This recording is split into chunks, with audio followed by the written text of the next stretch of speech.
প্রিয় দর্শক, সাজ্জাদ কাদিরের প্রীতি এবং শুভেচ্ছা নিন। এই মুহূর্তে আপনাদের সামনে কথা বলতে এসেছি। গোপালগঞ্জ থেকে পালিয়ে বাঁচলো এনসিপি নেতারা। কে জিতলো, কে হারলো? আমি বিবিসির খবর থেকে পড়ছি। বিবিসির 6টা বাজে, তখন সন্ধে 6টায় বিবিসি একটা খবর দিয়েছে যে জাতীয় নাগরিক পার্টি বা এনসিপি নেতাকর্মীরা গোপালগঞ্জ ছেড়ে গেছেন। সেনাবাহিনী ও পুলিশের পাহারায় তারা গোপালগঞ্জ ছাড়েন। এই তথ্য নিশ্চিত করে এনসিপির যুগ্ম সদস্য সচিব মুশফিকুস সালিহিন বিবিসি বাংলাকে জানিয়েছেন তারা বিকেল 5টার পর গোপালগঞ্জ ছেড়ে বের হয়ে যান। আমি যে মুহূর্তে ভিডিওটা করছি ঠিক সেই মুহূর্তে, তার কিছুক্ষণ আগে, কড়া পাহারায় তাদের 15 থেকে 16টি গাড়ির বহর গোপালগঞ্জ ছাড়েন। এই বহরে এনসিপি নেতাদের মধ্যে এনসিপির আহ্বায়ক নাহিদ ইসলাম, আক্তার হোসেন, হাসনাত আব্দুল্লাহ, সার্জিস আলম সহ শীর্ষ নেতারা রয়েছেন। তাদের পালিয়ে যাওয়ার দৃশ্যের ভিডিও ফুটেজে এসছে, আপনাদেরও দেখায়। আপনারা নিশ্চয়ই ইতিমধ্যে দেখেছেন। এই ভাইরালের যুগে সোশ্যাল মিডিয়ায় আপনাদের এই মুহূর্তে খবর জানার একমাত্র মাধ্যম হচ্ছে সোশ্যাল মিডিয়া। বাংলাদেশের পত্রিকা, বাংলাদেশের টেলিভিশনে গোপালগঞ্জে অনেক ঘটনা ঘটেছে যেগুলো প্রকাশ করতে দেওয়া হয় না, প্রকাশ করা নিষেধ। এই যে দেখুন দৃশ্যটা, যে তারা সেনাবাহিনীর সাজোয়া জানে কিভাবে পলায়ন করছে। যেটি হোক, গোপালগঞ্জে এনসিপির সারা দেশের পদযাত্রার অংশ হিসেবে আজকে গোপালগঞ্জে গিয়েছিলেন, ভালো কথা। কিন্তু সেখানে যাবার আগে আমি আগের ভিডিওতেও বলেছি যে পরিমাণ উস্কানির উৎপাদন করেছিল এই এনসিপির নেতৃবৃন্দ, বিশেষ করে একটি ছেলে, একটা পুস্কে ছেলে, সেই উস্কানির প্রেক্ষিতে গোপালগঞ্জের মানুষ ক্ষুব্ধ হয়েছে, সংক্ষুব্ধ হয়েছে। মৌচাকে ঢিল দেন। আজকে সরকারকে বলবো যে সরকার মৌচাকে ঢিল দিয়েছে, এনসিপি সরকারি দল এনসিপি মৌচাকে ঢিল দিয়েছে। আওয়ামী লীগ তো নেই, আসলে আওয়ামী লীগ তো ঘুমিয়ে গেছে। আমরা সাধারণ মানুষ গত 1 বছর যাবত আওয়ামী লীগকে খুঁজছি, আওয়ামী লীগকে আসলে কোথাও পাচ্ছি না। সেই অর্থে মানে আজকের রূপে আওয়ামী লীগকে পাইনি, গত 1 বছর যাবত কোথাও পাইনি। আপনারা মৌচালকে ঢিল দিয়ে আওয়ামী লীগকে বের করে আনলেন, ভালো কথা। বাকি দিনগুলোতে আওয়ামী লীগকে ফেস করুন। আজকে গোপালগঞ্জে এই অবস্থা হয়েছে, গোপালগঞ্জের জনগণ প্রতিরোধ করেছে। আগামীকালকে বাংলাদেশের সব জায়গায় গোপালগঞ্জের ঘটনা অনুপ্রাণিত করবে আজকের প্রতিরোধ। আজকে গোপালগঞ্জে যে ঘটনাগুলো ঘটেছে সেটি অত্যন্ত লজ্জাজনক, কলঙ্কিত। সরকারের পক্ষ থেকে, সরকারি দলের পক্ষ থেকে উস্কানি দিয়ে সেখানে মানুষকে সংক্ষুব্ধ করে ফেলানো হয়েছে। এটিকে কি বলবেন? এটিকে কি মব বলবেন নাকি প্রেসার গ্রুপ বলবেন? বিভিন্ন জায়গায় যে মব সৃষ্টি করা হয় তাদেরকে তো আপনারা সরকারিভাবে তাদেরকে বলেন প্রেসার গ্রুপ। কোথাও কোথাও কেউ বলেন যে মবের বদৌলতে অনেক কিছু চেঞ্জ হয়েছে, মবকে আমাদের শ্রদ্ধা করতে হবে, সম্মান করতে হবে। আজকে গোপালগঞ্জে যেটি ঘটেছে এটি ঘটবারই কথা ছিল। এই গর্তটা খুঁড়েছেন আপনারা। যেটি হোক, গোপালগঞ্জে অনেক মানুষ আহত হয়েছে, নিহত হবার খবরও অনেকগুলো পাওয়া গেছে। জানি না আসলে সঠিক কত সংখ্যক মানুষ, আওয়ামী লীগের লোকজনই নিহত হয়েছে, এনসিপির লোকজন নিহত হয়নি। এনসিপির লোকজন নিরাপদে পালিয়ে আসতে পেরেছে যান নিয়ে। কত সংখ্যক মানুষ নিহত হলো সরকারকে এটি প্রকাশ করবে না। আমরা হয়তো চূড়ান্ত মৃত্যু সংখ্যা সেখানে জানতে পারবো না। আজকে গোপালগঞ্জে যে ঘটনাটি ঘটলো, এই ঘটনায় কে জিতলো? আসলে আওয়ামী লীগ জিতেছে, সরকার জেতে নেই। কারণ আওয়ামী লীগ এখানে প্রতিরোধ করেছে এবং আওয়ামী লীগ একটা নতুন দিগন্ত উন্মোচন করেছে যে প্রতিরোধ করলে প্রতিরোধ করা যায়। গোপালগঞ্জ সেটি দেখিয়ে দিয়েছে। এইরকম ঘটনা বাংলাদেশের আরো বিভিন্ন জায়গায় ঘটতে পারে। আজকে এনসিপি নেতৃবৃন্দের জন্য এটি শিক্ষণীয় যে খুব সহজে পার পাওয়া যাবে না। সারা বাংলাদেশের মাটির প্রতিটা ইঞ্চি মনে করা যাবে না যে এটা আমরা দুর্ভেদ্য। আজকে এনসিপির নেতৃবৃন্দের জন্য এটি শিক্ষণীয়। পুলিশ প্রতিরোধ করেছে, করেনি, একটুর জন্য জানে বেঁচে গেছেন। আপনারাই অভিযোগ করেছেন, এটি আমার কথা না, আপনারাই বলেছেন যে পুলিশ দাঁড়িয়েছিল, পুলিশ প্রতিরোধ করেনি। পুলিশ কেন প্রতিরোধ করবে? গত বছর জুলাই অগাস্ট সময়কালে পুলিশের উপর কি নির্যাতন হয়েছে, তারপরেও যে পুলিশ সুপারের কার্যালয়ে আপনারা তাণ্ডবের মুখোমুখি হয়ে পুলিশ সুপারের কার্যালয়ে গিয়ে আশ্রয় নিয়েছিলেন, পুলিশ যে আশ্রয় দিয়েছিল, এটি আপনাদের ভাগ্য ভালো, নাহলে এখানে খুব বড় ধরনের একটা ঘটনা ঘটে যেত। আজকে এই ঘটনাগুলো ঘটবার পরে সরকার সেখানে 144 ধারা জারি করেছে, সেনাবাহিনী আছে, পুলিশ আছে, বিজিবির 4 প্লাটুন এখানে মোতায়েন করা হয়েছে। কেন? গতকালকে থেকেই তো এখানে সহিংস পরিবেশ বা পরিস্থিতি হবার একটা অবস্থা ছিল। গতকালকে কেন 44 ধারা জারি করলেন না? আজকে কেন এনসিপি ওখানে ঢুকতে দিলেন? এখানে যেহেতু দুই পক্ষ মুখোমুখি, সেহেতু গতকালকে 144 ধারা জারি করে আগামী 48 ঘন্টার জন্য কিংবা 24 ঘন্টার জন্য 144 ধারা জারি করে কি এই কর্মসূচিটাকে বাতিল করা যেত না? বাতিল করে সহিংসতা এড়ানো যেত না? আজকে এই যে আওয়ামী লীগের মৌচাকে ঢিল দিলেন, আওয়ামী লীগকে যে জাগিয়ে তুললেন, সারা বাংলাদেশে আওয়ামী লীগ জাগবে। আর আওয়ামী লীগ এখনো পর্যন্ত ঘুমিয়ে আছে, 1 বছর ঘুমন্তই দেখছি আমরা। কিন্তু ভাই, আপনারা যারা আওয়ামী লীগকে ভাবছেন যে আওয়ামী লীগ হারায় গেছে, পালিয়ে গেছে, চলে গেছে, 2006-07 সালের কথা একটু মনে করুন, 6 সালের কথা। তখন বিএনপি জামাত সদ্য ক্ষমতায় থাকাকালীন আপনারা সবাই একজোট ছিলেন। আজকেও আওয়ামী লীগ আসতে ধরলে জামাত বিএনপি সবাই এক হয়ে যাবেন, নতুন যুক্ত হয়েছে এনসিপি। 2006 সালে কিন্তু আওয়ামী লীগ একাই লগি বৈঠার আন্দোলন করে কিন্তু বিএনপিকে বিদায় করতে বাধ্য করেছিল। আজকে যদি ভাবেন যে আওয়ামী লীগ পারবে না, আওয়ামী লীগ ফিরতে পারবে না, আওয়ামী লীগ ফিরবে। 2006 সালে আওয়ামী লীগ তখন বিরোধী দলে ছিল। আওয়ামী লীগ অর্থনৈতিকভাবে, রাজনৈতিকভাবে নানা রকম দমন পীড়ন অত্যাচারের মুখোমুখি ছিল। আজকে কিন্তু লাস্ট কদিন আগে 16 বছরের ক্ষমতা থেকে পেরিয়ে আজকে 1 বছর ক্ষমতার বাইরে। আওয়ামী লীগের শক্তি, সামর্থ্য, অর্থ সবকিছু আছে, কিন্তু আওয়ামী লীগ যদি ঐক্যবদ্ধভাবে যদি মাঠে নামে, পরিণতিটা কি হবে? আজকের গোপালগঞ্জ থেকে সরকারকে বলবো, সরকার শিক্ষা নেন। আমরা আসলে হানাহানি চাই না, আমরা মারামারি চাই না, বাংলাদেশ একটা ব্যর্থ রাষ্ট্র হিসেবে পৃথিবীতে পরিচিত হোক, এটি চাই না।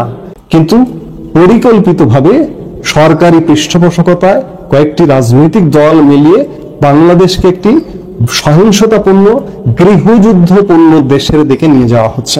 আজকে কিন্তু গোপালগঞ্জের ঘটনা সেটাই বলছে। কাজে আমি আলাপটা শুরু করেছিলাম যে এনসিপি নেতারা জান নিয়ে পালিয়ে প্রাণে বাঁচলো, কিন্তু প্রাণে বাঁচাটা, এই বাঁচাটা বাঁচা নয়। আজকে গোপালগঞ্জ থেকে পালিয়ে বেঁচেছে, কিন্তু বাংলাদেশ থেকে, সারা বাংলাদেশ এরকম সহিংস রূপ ধারণ করবে। মৌচাকে ঢিল গেলে এই পরিস্থিতি হবে। বাংলাদেশ থেকে পালাবেন কিভাবে? বাংলাদেশ থেকে তো পালাতে পারবেন না। বাংলাদেশ থেকে পালাতে গেলে আটকে যাবেন। আমি জানি না যে এনসিপির ভবিষ্যৎ কি, এই সরকারের ভবিষ্যৎ কি। আর্মি প্রোটেকশন দিয়ে থাকবেন, পুলিশ প্রোটেকশন দিয়ে থাকবেন। আমি বারবার মনে করিয়ে দিই যে 1971 সালে পাক আর্মির সাথে যুদ্ধ করেই কিন্তু বাংলাদেশের স্বাধীনতা অর্জিত হয়েছিল। আবারও কি বাংলাদেশকে সেই দিকে নিয়ে যাওয়া হচ্ছে? যদি তাই হয়, তাহলে পরিস্থিতিটা কোন দিকে যাবে ভাবলেও গা শিউরে ওঠে। আজকে যেটি হোক, এই মুহূর্তে যে গোপালগঞ্জের যে সহিংসতা হলো, এই সহিংসতার আসলে কে জিতলো, কে হারলো? সরকার হেরে গেছে, এনসিপি হেরে গেছে, আওয়ামী লীগ জিতেছে। এবং এই জেতাটাকে যদি ধারাবাহিকভাবে আওয়ামী লীগ চালিয়ে যায়, তাহলে আওয়ামী লীগের বিজয় সুনিশ্চিত। আমন্ত্রণ জানাচ্ছি প্রিয় দর্শক, মানচিত্রের নিয়মিত আয়োজন কথোপকথনে আমরা অবশ্যই আজকে কথা বলবো গোপালগঞ্জে এনসিপি পদযাত্রা বা সমাবেশকে কেন্দ্র করে যে তুলকালাম কাণ্ড ঘটে গেল, সে বিষয়ে আমরা কথা বলবো। কার পরাজয়, কার বিজয়, এবং একই সঙ্গে নির্বাচন কমিশনের ওয়েবসাইট থেকে নৌকা প্রতীক তুলে নেওয়া হয়েছে কেন, কি কারণে, রাজনীতি কোন দিকে, নতুন কোনো বার্তা আসছে কিনা, এ বিষয়ে আলোচনার জন্য আমাদের সঙ্গে যুক্ত রয়েছেন ঢাকা বিশ্ববিদ্যালয়ের আইন বিভাগের অধ্যাপক ডক্টর শেখ হাফিজুর রহমান কার্জন। অধ্যাপক কার্জন, আপনাকে স্বাগত জানাচ্ছি আমাদের অনুষ্ঠানে। আপনি নিঃসন্দেহে জানেন যে সারাদিন গোপালগঞ্জে কি অবস্থা ছিল, কি ধরনের পরিস্থিতি তৈরি হয়েছে, এবং পুলিশি প্রহরায়, সেনা প্রহরায় এনসিপি তাদের সমাবেশটি করেছে সংক্ষিপ্তভাবে, আগে পরে হামলা হয়েছে সমাবেশ স্থলে। সবকিছু মিলিয়ে এই উত্তেজনাকর পরিস্থিতি কেন তৈরি হলো, কি কারণে তৈরি হলো, আপনার কাছে শুরুতে একটু জানতে চাই।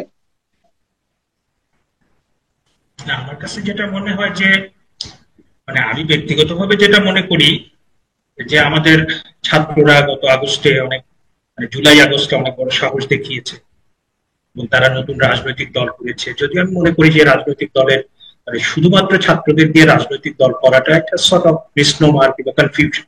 কারণ কোনো একটা শ্রেণী পেশাকে দিয়ে রাজনীতি হয় না। রাজনীতি হচ্ছে যে সারা দেশের সকল শ্রেণী পেশার মানুষের প্রতিনিধিত্ব থাকতে হয়। এখন ধরেন যে তারা নতুন কিছু করলে আমরা তো খুব আশাবাদী হব, কারণ আমাদের বাংলাদেশে বরাবরই মানে কয়েক দশক ধরে, দশকের পর দশক ধরে ছাত্ররা তরুণরা আমাদের পথ দেখিয়েছে। কিন্তু মুশকিলটা হয়েছে যে তাদের কথাবার্তা আচার আচরণের মধ্যে গণতান্ত্রিক মূল্যবোধটা আমি দেখতে পাচ্ছি না। কথাবার্তার মধ্যে যে আপনার পারস্পরিক শ্রদ্ধাবোধ থাকা দরকার, কথাবার্তার মধ্যে যে বিনয় থাকা দরকার, তাদের কথাবার্তার মধ্যে একটা পদ্ধত্ব, এবং সম্প্রতি তাদের বেশ কিছু কথাবার্তায় তারা মব ভায়োলেন্সকে তারা জাস্টিফাই করার চেষ্টা করছে। এখন আপনি যদি রাজনীতি করতে গিয়ে আপনি সারাক্ষণ রাজনৈতিক নেতাদের হুমকি দিতে থাকেন, তাদের নামে আপনি মানে রুচিহীন কথাবার্তা বলতে থাকেন, আপনি যদি বলতে থাকেন যে হ্যাঁ মুজিববাদের কবর দিয়ে দিব, হ্যাঁ মুজিববাদের কবর দিয়ে দিব, তা আপনি তো কোনো একটা বাদ কিংবা কোনো একটা আদর্শ সেটাকে তো কবর দেওয়ার কথা বলতে পারেন না। আপনি আপনার আদর্শের কথা বলবেন, আর যদি আপনার কোনো আদর্শ আপনার মানে মনে হয় যে না সেটা আপনি পছন্দ করেন না, আপনার যুক্তি দিয়ে আপনি বলবেন যে আমরা মুজিববাদ পছন্দ করি না এই কারণে করি। আপনি বলবেন যে মুজিববাদ থেকে আপনারা সরে আসেন, এটা হবে রাজনৈতিক আদর্শিক লড়াই।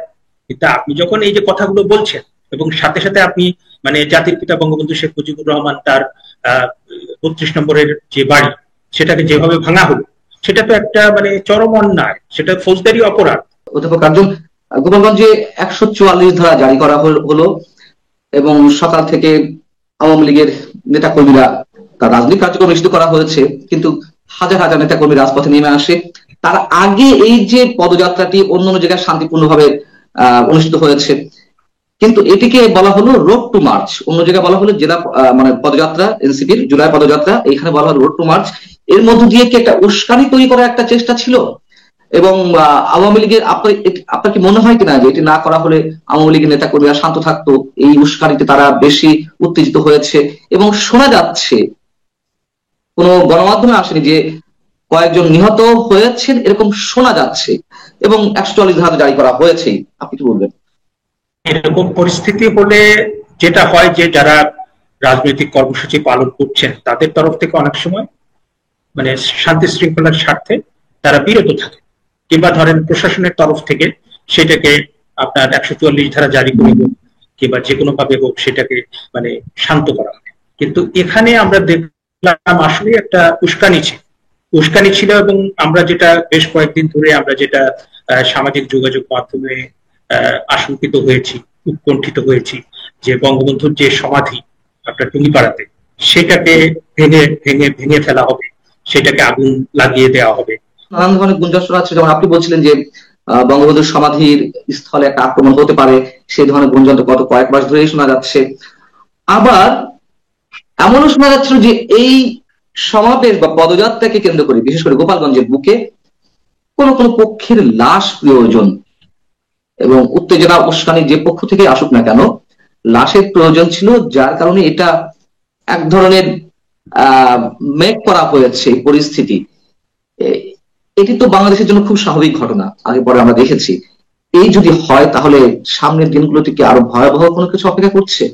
তাদের আসল যে মানে অন্তর্বর্তী সরকারের যে আসল কাজ সেটাকে ফেলে তারা তাদের হিডেন এজেন্ডা, যেটা মানে যেটা মনে হচ্ছে আমাদের কাছে যে বর্তমান যে অন্তর্বর্তীকালীন সরকার, তারা মূল সমর্থনটা পাচ্ছেন আপনার মুক্তিযুদ্ধ বিরোধী শক্তি এবং উগ্রবাদী ধর্মপন্থীদের কাছ থেকে, এবং এই সমর্থনটা নিয়ে তারা এখানে মেইন স্ট্রিমের যে রাজনৈতিক দলগুলো সেই দলগুলোকে নির্মূল করে তারা বিদেশি এজেন্ডা বাস্তবায়ন করতে চান, তারা নির্বাচনকে অনিশ্চিত করে দিতে চান, এবং তারা মানে এইখানে একটা নৈরাজ্য তৈরি করতে চান।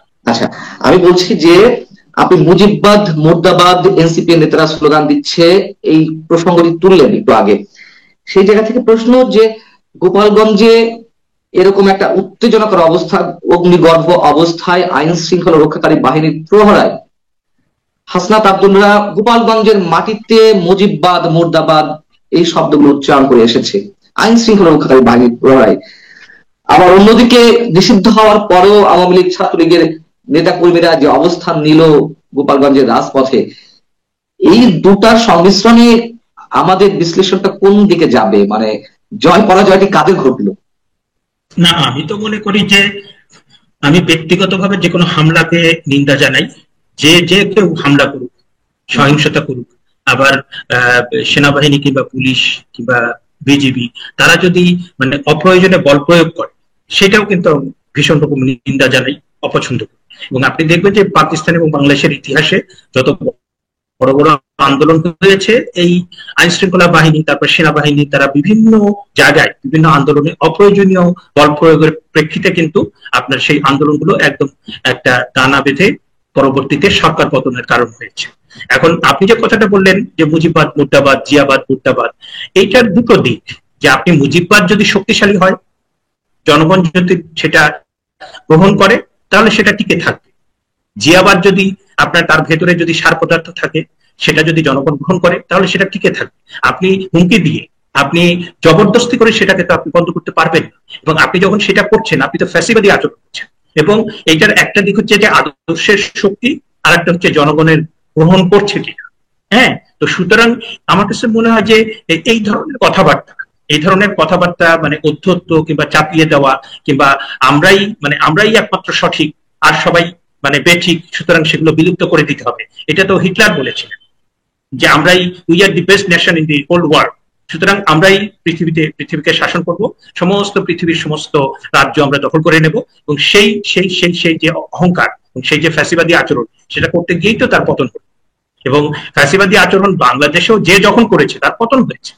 আমরা শুধু একটা সরকার না, আপনি দেখবেন যে এর আগে সামরিক স্বৈরাচার ছিল, গণতান্ত্রিক স্বৈরাচার ছিল, এবং যে সরকারই যখন ফ্যাসিবাদী আচরণ করেছে, তার কিন্তু আপনার পতনটা সেটা নিশ্চিত হয়েছে। আপনি বলছিলেন যে যখনই শক্তিমত্তা প্রদর্শন করেছে যেই দল ক্ষমতায় থেকে, সেই দলের পতন হয়েছে।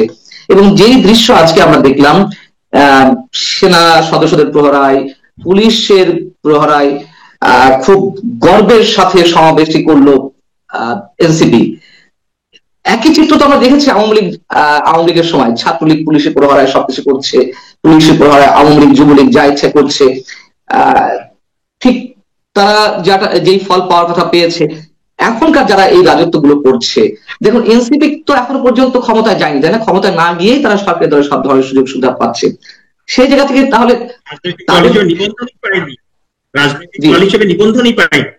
হ্যাঁ, সেই জায়গাতে এই ধরনের প্রোটেকশন, এই ধরনের প্রোটোকল, এই ধরনের তাদের এসকর্ট করে সবকিছু করা, তো তাদের পরিণতি কি হতে পারে? আমরা তো আওয়ামী লীগ যুবলীগ ছাত্রলীগের পরিণতি দেখেছি, এনসিপি পরিণতিটা কি হতে পারে? না, আপনার সাথে তো আমার বন্ধুত্ব অনেক দিনের, তাই না? আপনার সাথে আমার জানাশোনা অনেক দিনের। এবং এর আগের যে মানে সময়ে আওয়ামী লীগের শাসনামলে নানা রকম মানে বাড়াবাড়ি হয়েছে, নানা রকম এমন কিছু হয়েছে যেটা মানে মর্মাহত করেছে আমাদেরকে, আমরা আশাহত হয়েছি। আমরা কিন্তু তখনই বলেছি যে এই কাজগুলো করা ঠিক হচ্ছে, এটার পরিণতি কিন্তু ভালো হবে। এবং মানে আওয়ামী লীগের মতো দল কিংবা বিএনপির মতো দল, বিএনপি 2001 থেকে 2006 পর্যন্ত এমন অনেক কিছু করেছে যেটা করাটা কিন্তু ঠিক হয়, এবং যার জন্য কিন্তু বিএনপিকে মূল্য দিতে হয়েছে। আওয়ামী লীগ বিভিন্ন সময় ক্ষমতায় থেকে যে সমস্ত কাজ করেছে, কোনটা আপনার অপ্রত্যাশিত ছিল, কোনটা ঠিক হয় নাই, কোনটা বাড়াবাড়ি ছিল, সেগুলোর জন্য কিন্তু আওয়ামী লীগকে মূল্য দিতে হচ্ছে। আর আওয়ামী লীগ এবং বিএনপি যেখানে 40% করে আপনার ভোট আছে, 30 থেকে 40%, তাদেরই যেভাবে মূল্য দিতে হয়। আর এদের তো মানে এরা তো রাজনৈতিক দল হিসেবে দাঁড়াই না। আপনি সবেমাত্র শুরু করেছেন এবং সেটা শুরুটা পদযাত্রা হচ্ছে। এবং আপনি দেখবেন যে আজকের সমাবেশে মানুষ কোথায় ছিল, তাদের সমর্থককে আপনি দেখেছেন? মানে ক্যামেরাগুলো তো শুধুমাত্র মঞ্চে দেখেছেন। আমি বলছি এক থেকে দেড় দিন হয়েছে। হ্যাঁ, আপনি তো একটা এজেন্ডা নিয়ে সেখানে গিয়েছেন, মানে নির্বাচন যেন আরো বেশি অনিশ্চিত হয়ে যায়, হ্যাঁ, সেখানে যেন আরো দাঙ্গা হাঙ্গামা হয়, সেই রকম একটা এজেন্ডা নিয়ে আপনি সেখানে গিয়েছেন। মানে বাংলাদেশের ইতিহাসে এটা তো এই সরকারের একটা মানে কালো অধ্যায় হয়ে থাকবে যে আপনি 141টা, হ্যাঁ 140টা না কত আপনার মব ভায়োলেন্সের ঘটনা হলো, এবং তার ভিতরে আপনি মানে 83 জন মানুষ হত্যাকাণ্ড। এবং এই মব ভায়োলেন্সটা আপনি ঘোষণা দিন, আপনি আগে সামাজিক মাধ্যমে ঘোষণা দিলেন যে অমুক দিন অমুকের বাড়ি ভাঙা হবে, অমুক দিন অমুক জায়গায় আন্দোলন মানে হামলা চালানো হবে, আপনি মাজার ভাঙলেন, আপনি মানে যে পীর আউলিয়া যারা এখানে ইসলাম প্রচার করেছেন এবং সেই তাদের বাণীতে সম্মোহিত হয়ে এখানকার যে মানুষ ছিলেন তারা ইসলাম ধর্মে রূপান্তরিত, ধর্ম গ্রহণ করেছেন, তাদের মাজার আপনি ভাঙলেন। এই যে আপনার মানে আপনি যে সমস্ত মানে বিশৃঙ্খলাগুলো তৈরি করলেন, আপনি সুনির্দিষ্ট একটা এজেন্ডা নিয়ে যে সমস্ত নৈরাজ্য তৈরি করলেন, তার তো একটা বড় ধরনের ইম্প্যাক্ট হবে। এর আগে কিন্তু ইসি বলেছিল যে না, নৌকা প্রতীক তোলা হবে না, যেহেতু আওয়ামী লীগকে ফর দ্য টাইম বিং নিষিদ্ধ করা হয়েছে তার রাজনৈতিক কার্যক্রম, এটা ফুলফিল মানে পুরোপুরি নিষিদ্ধ হয়নি। সো তারা যখন আবার নিবন্ধন ফিরে পাবে তখন আবার তারা ওই প্রতীক পাবে। সো এখন আর উঠানো সম্ভব না। মানে আমাদের মুশকিলটা হয়েছে যে এই তরুণ প্রজন্ম ইতিহাসও পড়ে না, তারপরে তারা মানে রাষ্ট্রবিজ্ঞানও পড়ে না, তারা মানে সমাজবিজ্ঞানও পড়ে না, এবং আমাদের রাজনীতি করতে গিয়ে যে সমস্ত ডিসিপ্লিনটা আপনার মোটামুটি পাঠ করাটা আবশ্যিক, তার কোনো কিছু, বিশেষ করে ইতিহাস সম্পর্কে তারা কিছু জানে না। যে এই নৌকাটা মাওলানা ভাসানীর প্রতীক ছিল, এই নৌকাটা বঙ্গবন্ধুর প্রতীক ছিল, এই নৌকাটা সরওয়ার্দীর প্রতীক ছিল, এই নৌকাটা মানে আপনার বাংলাদেশের মুক্তিযুদ্ধের প্রতীক ছিল। হ্যাঁ, একটা দল নেতৃত্ব দিয়েছে, কোনো মানে আপনার ধরেন যে এক একটা সময় থাকে কোনো একটা দল আপনার সেটা নেতৃত্ব গ্রহণ করে, তাই না? যে আওয়ামী লীগ একটা নেতৃত্ব গ্রহণ করেছে, অনেক বড় নেতৃত্ব। বিএনপি আর একটা নেতৃত্ব, আপনার ধরেন স্বৈরাচার বিরোধী যে আন্দোলন, সেখানে 3 জন ছিল, কিন্তু বিএনপি ছাত্র দল তাদের নেতৃত্বকে অন্যভাবে মূল্যায়ন করা হয়। এক একটা সময় থাকে এক একটা দলের তাদের নেতৃত্ব নিতে হয়, এবং সেই ইতিহাস তাদের উপর সেই দায়িত্বটা অর্পণ করে, তারা মোটামুটি সফলতার সাথে পালন করে। কোথাও কোথাও কিছু বিচ্যুতি থাকে, সেটা সব দলেরই থাকে, কিন্তু এখন ধরেন যে সেটাকে আপনি সেই ইতিহাসটাকে মনে রাখবেন না। আপনি আইনসঙ্গত ভাবে তো যে নির্বাচন কমিশনের যে বিধিমালা, সেটা সংশোধন না করে তো এটাকে আপনি মানে তুলে দিতে পারেন না। এখন একজন উপদেষ্টা হুমকি দিল, তা আপনি সেটাকে ফ্যাসিবাদী আচরণ বলবেন? আইন কানুনের কোনো তোয়াক্কা নাই। এবং ইশরাককে নিয়ে যেটা হলো, হ্যাঁ, বিএনপির যে আপনার মেয়র, যাকে মানে নির্বাচন কমিশন ঘোষণা দিয়েছে, আদালত ঘোষণা দিয়েছে, কিন্তু সরকার তাকে শপথ পড়ায় নেই বোধহয়। হ্যাঁ, তো এই যে আচরণগুলো, আপনি 5ই আগস্টে যে আপনি 5ই আগস্টটা যে হলো, আপনি বললেন আইনের শাসন প্রতিষ্ঠা করবেন, আপনি বললেন গণতন্ত্র প্রতিষ্ঠা করবেন, আপনি বললেন সুশাসন প্রতিষ্ঠা করবেন, আপনি বললেন স্থিতিশীলতা আসবে দেশে, তো তার কোনো কিছুই তো আমরা দেখতে পাচ্ছি। তাহলে পরে আপনি যে কথাগুলো বললেন, আপনার কাজের ভিতরে সেটা প্রতিফলন না থাকে, আমরা কি করে আপনার উপর আস্থা? এবং বাংলাদেশে অধিকাংশ ক্ষেত্রেই, প্রায় সব ক্ষেত্রেই এই দ্বিচারিতার জন্যই কিন্তু সবার পতন হয়েছে। মানে সরকার হোক কিংবা অন্য যে কেউ, আপনি কথা যেটা বলছেন, আপনার কাজে তার প্রতিফলন নেই। সুতরাং এই যে ডাবল স্ট্যান্ডার্ড কিংবা আপনার যে কথা এবং কাজের মধ্যে যে ফারাক, সেটার জন্য কিন্তু আপনার পতন হয়েছে। সুতরাং আমরা তো অনেক বড় সময়ের সাক্ষী, তাই না? আমরা তো কয়েক দশক দেখে ফেললাম আমাদের যে বয়স, তো তাতে করে আমরা কিন্তু দেখেছি উত্থান পতন দেখেছি।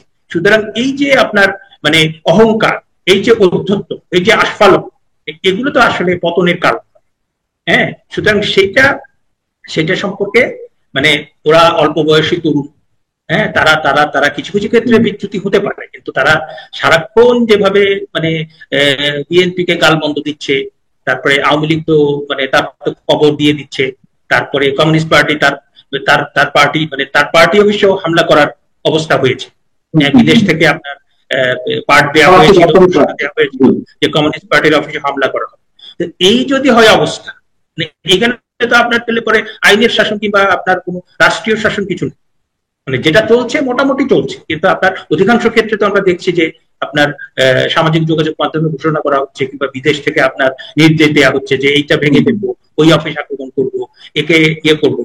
হ্যাঁ, আপনি যদি কারো সমালোচনা করেন, তারও তো একটা ভাষা আছে, তাই না? আপনি সমালোচনা করতে পারেন, আপনি বলতে পারেন যে এটা আমার মতবাদ, এটা আপনারা গ্রহণ করবেন কিনা আপনারা বিবেচনা করেন, এবং এইটা আওয়ামী লীগের মতবাদ, এটা বিএনপির মতবাদ, এটা কমিউনিস্ট পার্টির মতবাদ, আপনারা গ্রহণ করলে চলবে, না গ্রহণ করলে চলবে না। পৃথিবীতে তো তাই হয়েছে, আপনি জোর জবরদস্তি করে তো আর কোনো কিছু হয় না।